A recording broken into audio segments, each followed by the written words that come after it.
Well, hello. Thank you for joining me today again on the Church History Trail. You're very welcome to the programme. And we're continuing here at McGilligan. And it's a beautiful evening. And this is an old church building, as you can see, but it has actually seen better days. But great to be able to get out and do a wee bit of church history. And this is actually St Cadden's Church, Parish Church, at Tom Lactard. So we're going to go in and have a wee look. Certainly is a beautiful church, no doubt about it. And of course, it was the Earl Bishop who built this church, and that was Frederick Augustus Harvey. And he was born in 1730 and he died in 1803. Now, he built this church for his Protestant congregation and gave then the medieval church, which is just down the road a wee bit, to the Roman Catholic Church. And of course, then they worshipped there until they built their new chapel beside it in 1826, St Aidan's. But certainly is a beautiful building, no doubt about it. And of course, the Earl Bishop also built the mansion there downhill and also the temple. And so he done quite a lot for downhill in McGilligan. There's no doubt about it. But certainly a beautiful building. Now you'll notice that it looks like they're concreted up, some of the windows. So as this building, I assume, because I'll show you in shortly, but I assume it's still in use because it looks like it's still in use inside. So I don't know why they're bricked up. Very strange. But as you can see, it looks like it's cemented up or else it's board. I'm not sure what that is. And you can see that one's not. But then if we go on down a wee bit, you'll see that that one is too. So I'm not too sure why that is. So if you know, why don't you leave me a wee comment? That would be great. And I'm going to show you a grave here from the 18th century. It's very hard to make out, but you can make the dates out on it. And the date is the 17th of March, 1798. And the person died at 77 years of age. So St. Paddy's Day, they actually died, but of course that was also the year of the rebellion, 1798. But the rest of the information is very hard to decipher. But certainly a grave from the 18th century, absolutely fantastic. And of course this church itself was built in 1784. So I'm going to give you a wee look in here. So I think this church is still operational. Certainly looks like it is. It's definitely not a ruin, put it like that. So I'm going to take you over here and I'm going to show you the beautiful scenery. But I also want to talk to you about a gentleman, and that's the Reverend John Graham. And of course he was a prolific author of poetry and also historical works. But you can see the scenery here, absolutely beautiful. There's the old building again. Absolutely beautiful. The scenery here, as you will see.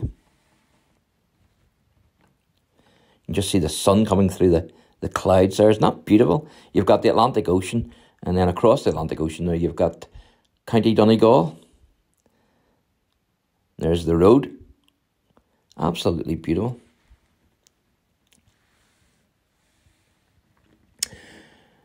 As you can see.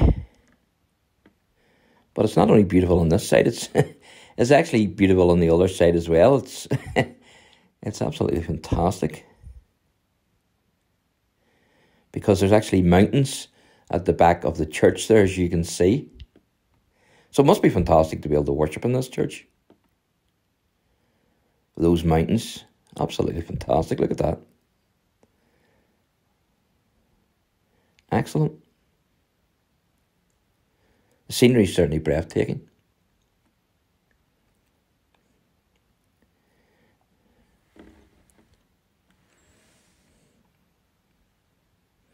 But getting back to the Reverend John Graham, as I say, he was a prolific author of poetic and historical works.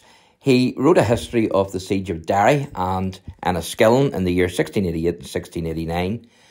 And he was also a clergyman in this parish church here, a senior officer, but you can see there the castellated part of the church I like that part of the buildings. It reminds me very much of a castle. But yes, he was also a clergyman in this church, and he was a senior officer in the Orange Order. He was actually nicknamed the Orange Rector. Now, he was born the 21st of April, 1774, in County Longford, and he was educated at Trinity College in Dublin, where he joined both the college's Corps of Yeomanry and the recently formed Orange Order. Now, he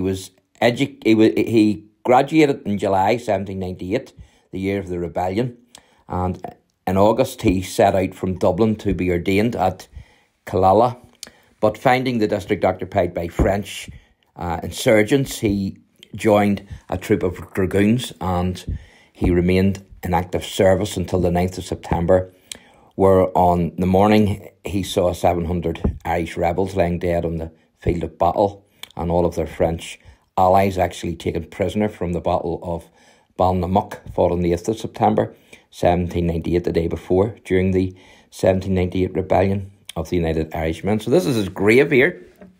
Absolutely fantastic, isn't it? So I'll try and read this to you. It's a lot easier than the other one to make out.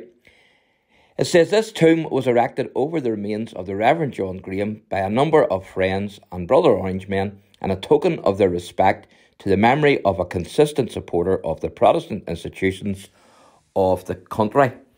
During many years of difficulty and trial, he was rector of this parish for 20 years and died on the 6th day of March 1844 in the 70th year of his age.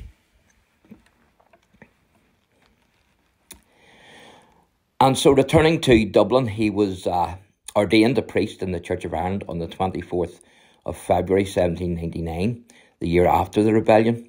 Now, he held successive curacies until he was appointed rector of Tomlachtoard, or St. Cadden's Church here, in 1824, until he died here at McGilligan on the 9th of March 1844. So, absolutely fantastic to be able to see his grave, isn't it? Certainly a real piece of history there, absolutely. And I'm going to show you a mausoleum, but it's actually got a connection to Queen Anne. But before I do, I want to show you another 18th century grave. But you can see the mountains are absolutely brilliant out there. The scenery is breathtaking, there's no doubt about it. But I want to show you a wee grave here, this flat slab here on the right-hand side. Now, again, you can't make the information out, but you can make a couple of the dates out, as you will see. So the first date is 1792, and then second date is 1799. So fantastic. Now, this is a fantastic mausoleum as well. Absolutely brilliant, isn't it? Absolutely fantastic.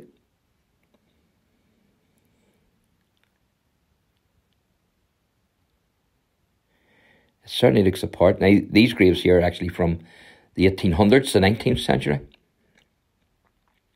Isn't that a fantastic mausoleum? And you can see the door there. Now, this one here is very, very difficult to make out. I think I got one of the names there, Bill, but maybe you can see that better than I can.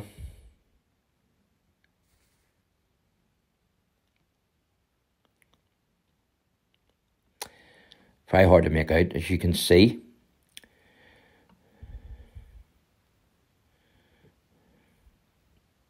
But there is another burial here. And this one is the burial place of Marcus Gage of, I think that's Strivey Hill, Esquire. He died in 1890. And then also the Reverend Robert Gage of Tomlachtoard, St. Cadden's, of course. He was born 1659 and he died on the 3rd of November 1725. Now, he was a member of the Gage family of McGilligan, but he was also, believe it or believe it not, chaplain to Queen Anne and the Lord Lieutenant of Ireland, Lionel Sackville. So isn't that fantastic? Direct connection there with Queen Anne. You can see the lovely sunbeams there coming through the church there. Absolutely fantastic. So there you go, folks. So that's the history, connection with Queen Anne and 1798 rebellion and the Orange Rector, John Graham, sorry. So thanks for watching and God bless.